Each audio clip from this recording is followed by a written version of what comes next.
Saint Ignatius of Loyola. Saint Ignatius of Loyola was born on the 23rd of October 1491 in the castle of Loyola in the Basque region of northern Spain. He was the youngest of 13 children in a noble family. His birth name was Íñigo López de Loyola.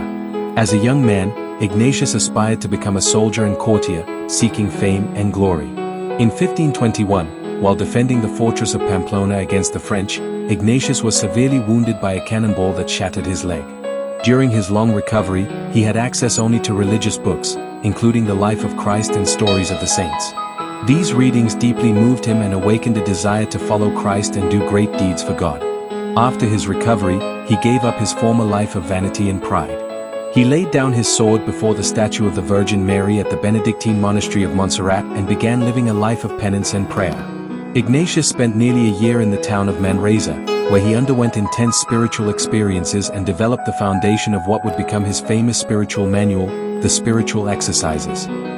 It is a guide for discernment, reflection, and deeper relationship with God. Realizing he needed formal education to serve God effectively, Ignatius studied Latin and philosophy at various schools, including the University of Paris.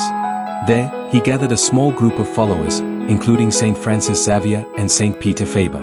In 1534, at Montmartre in Paris, Ignatius and his companions took vows of poverty, chastity, and to go to the Holy Land or offer themselves to the Pope for apostolic service. This group later became the Society of Jesus or Jesuits, officially approved by Pope Paul III in 1540. Saint Ignatius died on July 31, 1556, in Rome. He was canonized a saint by Pope Gregory XV in 1622, the same day as Saint Francis Xavier, Saint Teresa of Avila, and Saint Philip Neri. His feast day is celebrated on the 31st of July. May he inspire us.